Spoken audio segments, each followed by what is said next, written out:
శ్రీకృష్ణుడి గుండె నిజంగానే పూరి జగన్నాథ్ ఆలయంలో ఉందా?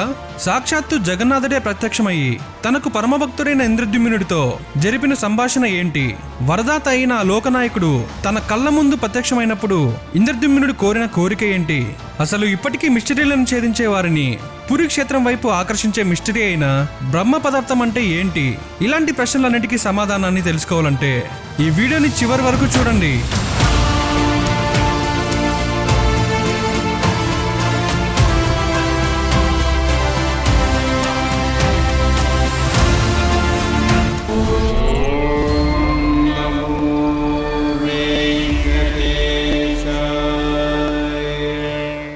ఇంద్రద్యుమ్నుడు ఎన్నో ఏళ్లనాటి తన కల నెరవేరిందన్న ఆనందంతో మనస్ఫూర్తిగా జగన్నాథునికి నమస్కరించాడు. తన జన్మ ధన్యమైందని భావిస్తూ సంతోషపడుతున్న ఇంద్రద్యుమ్నుడిపై దయ కలిగిందేమో ఆ జగన్నాథ ప్రభువుకు. అతని ఎదుట సాక్షిభూతమయ్యాడు. సాక్షాత్తు భగవంతుడే తన కళ్ళ ముందు ప్రత్యక్షమయ్యేసరికి ఇంద్రద్యుమ్నుడు మరింత సంతోషంలో ఒక కోరిక కోరాడు. స్వామి, ఇన్నాళ్ళు నేను పడ్డ మనోవేదనకు ఏకైక కారణం నా అహంకారం. చరిత్రలో నేను కట్టించే ఆలయమే ప్రత్యేకమైనదిగా నిలవాలన్న ఆలోచన నన్ను ఇంతవరకు తీసుకొచ్చింది. నేను నాది అనే భావం నాలో తలెత్తకపోయి ఉంటే నేను నీ భక్తిలో ఇన్ని పరీక్షలు ఎదుర్కొనేవాణ్ణి కాదు. ఈ ప్రపంచం ఇప్పుడు ఈ ఆలయాన్ని నేనే కట్టించానని నమ్ముతుంది. రేపు పొద్దున నా తరం ఎవరైనా ఈ ఆలయం మాది అనవచ్చు. అలా జరగకూడదు. నువ్వు జగన్నాథుడివి. ఈ జగత్తులో ఉండే ప్రతి ప్రాణికి నువ్వు చెందాలి. ఈ ఆలయంపై ఎవరి అజమహిష్యం ఉండకూడదు. కనుక నా వంశం నిర్వీర్యం చేసేయి స్వామి అని కోరుకున్నాడు. ఇంద్రద్యుమ్నుడి కోరిక విన్న జగన్నాథుడు మరింత ప్రసన్నుడయ్యాడు. నిస్వార్థమైన తన భక్తునికి ఇలా సెలవిచ్చాడు. నాపై ఉన్న భక్తితో నువ్వు సర్వస్వం కోల్పోయావు. నీవే కాక నీ భార్య గుండిచ కూడా ఎంతగానో తపన పడింది. తనకు ఇష్టం లేనప్పటికీ ఈ ఆలయంలో విగ్రహప్రతిష్ఠ కోసం నేను బ్రహ్మలోకానికి పంపించే ధైర్యం చేసింది. కనుక నేను మీకు వరం ఇస్తున్నాను. ప్రతి సంవత్సరం నేను ఆమె గర్భంలో 9 రోజుల పాటు కొలువుదీరి ఉంటాను. అందుకుగాను ఈ క్షేత్రంలో గుండిచా మందిరాన్ని ఏర్పాటు చేయండి.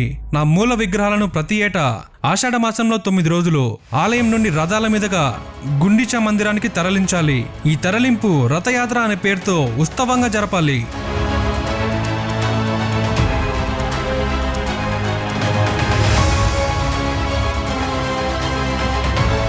తన జన్మంతా నీలమాధవుని స్వరూపంలో ఉన్న నన్ను ఎంతో భక్తితో ఆరాధించిన విశ్వావసు వంశస్థులే నా మూల విరాట్ని రథంపైకి ఎక్కించాలి.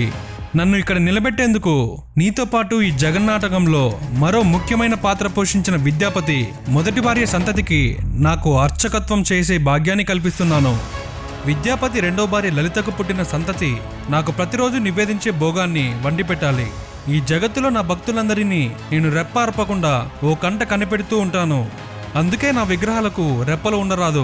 కాళ్ళు లేని ఈ స్వరూపంతో వారిని నేను చేరలేకపోవచ్చు. హక్కును చేర్చుకునేందుకు ఈ స్వరూపంలో నాకు చేతులు కూడా సరిగ్గా లేకపోవచ్చు. కానీ నా కంటి చూపుతో ఈ జగత్తును నేను పాలిస్తాను అని జగత్తు మొత్తంపై వరాల జల్లు కురిపించాడు ఆ జగన్నాథ ప్రభువు. ఈనాటికి కూడా పూరి జగన్నాథ్ ఆలయంలో ఆనాడు జగన్నాథుడు ఎలా శాసించాడో అలానే జరుగుతుంది. ఆ కరుణాకరుడు తన కరుణ దృక్ వీక్షణాలని ఈ జగత్తుపై తన కల్లారా ప్రసరింపచేస్తున్నాడు. అయితే మిస్టరీ అన్న మాట వినగానే యావత్ భారతదేశం పూరి వైపు తొంగి చూసేలా చేస్తున్న అంశం బ్రహ్మ పదార్థం. అసలు ఈ బ్రహ్మ పదార్థం అంటే ఏంటి? జగన్నాథ ప్రభు ఓ కరతుంగను పూరి బొడ్డుకు పంపించి దానితో విగ్రహాలు చెక్కమని చెప్పి ఆ విగ్రహంలో తన ఆత్మను ప్రవేశపెడతానని చెప్పిన విషయం మనం చర్చించుకున్నాం. అలా జగన్నాథ ప్రభు ప్రవేశపెట్టిన ఆత్మ మరేదో కాదు, ఈ బ్రహ్మ పదార్థమే. నిజానికి ఆత్మ అనేది కళ్ళతో చూడలేం, చేతితో తాకలేము.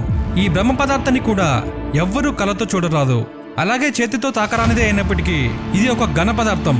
సాలిడ్ ఫామ్ లో ఉన్న ఆత్మ ఎలా ఉంటుందో తెలుసుకునేందుకు మిస్టరీలను ఛేదించే అనేక మంది కుతూహలపడ్డారు. కానీ అది సాధ్యం కాని పని అని తెలుసుకున్నారు. ఎంతో గుప్తంగా దానిని పూరి అర్చక స్వాములు భద్రపరుస్తున్నారు. అసలు బ్రహ్మ పదార్థం అంటే ఏంటో తెలుసుకునే ముందు మనం పూరిలో జరిగే మరొక ముఖ్యమైన ఆచారం గురించి తెలుసుకుందాం.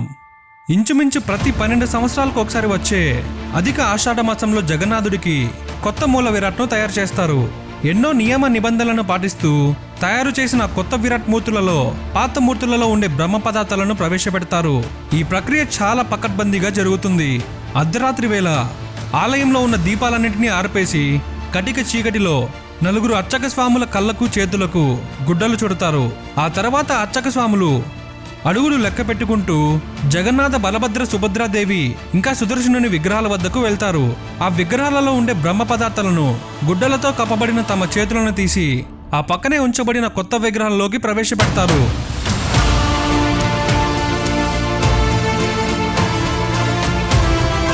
తర్వాత ఆ పాత విగ్రహాలకు దహన సంస్కారాలు ఎంతో నియమంగా చేస్తారు. ఈ ప్రక్రియ అంతా వినడానికి చాలా వింతగా ఉన్నప్పటికీ పురి క్షేత్రంలో ఇది నిజంగా ఇప్పటికీ జరుగుతోంది. అయితే ఈ బ్రహ్మ పదార్థం మరేదో కాదని ద్వాపర యుగాంతంలో శ్రీకృష్ణ నిర్యాణ సమయంలో నిర్యాణం చెందిన శ్రీకృష్ణుడి శరీరాన్ని అర్జునుడు దహనపరిచాక శ్రీకృష్ణుడి గుండె కాలకుండా ఉండిపోయిందని దానిని అర్జునుడు సముద్రంలో కలిపేశారని చెప్తుంటారు. అలా సముద్రంలో కలపబడిన గుండె పూరికి కొట్టుకు వచ్చిందని చాలామంది నమ్ముతారు. అదే ఒకవేళ నిజమై ఉంటే శ్రీకృష్ణుడితో పాటు బలభద్రుడు, సుభద్రాదేవి, సుదర్శనుడి గుండెలు కూడా పూరి క్షేత్రానికి కొట్టుకు వచ్చాయా అంటే దానికి సరైన సమాధానం దొరకలేదు. అంతేకాకుండా బ్రహ్మ పదార్థాన్ని ఓ న్యూక్లియర్ రియాక్టర్ లేదా ఆర్క్ రియాక్టర్ అని కూడా చాలా మంది వాదించారు. కొందరు చెప్పిన దాని ప్రకారం అది శ్రీకృష్ణుడి గుండె లేక న్యూక్లియర్ రియాక్టరో కాదని, జగన్నాథుని మూల విగ్రహంలో ఉండే బ్రహ్మ పదార్థం అనేది మానవ శక్తికి అతీతమైనటువంటి ఓ అప్రాకృత నరసింహస్వామి శాలిగ్రామం అని తేల్చి చెప్పారు. బలభద్రుని విరాట్ మూర్తిలో శివయంత్రం, సుభద్రాదేవి మూర్తిలో భువనేశ్వరి యంత్రం, జగన్నాథుని మూర్తిలో బ్రహ్మ పదార్థంతో పాటు శ్రీకృష్ణ యంత్రం ఇంకా సుదర్శనుని మూర్తిలో నరసింహస్వామి యంత్రం ఉన్నాయంట. నిజానికి ఇది గుప్తంగా ఉండవలసిన విషయం కనుకే పూరిలో అర్చకులు దీన్ని గోప్యంగా ఉంచారు.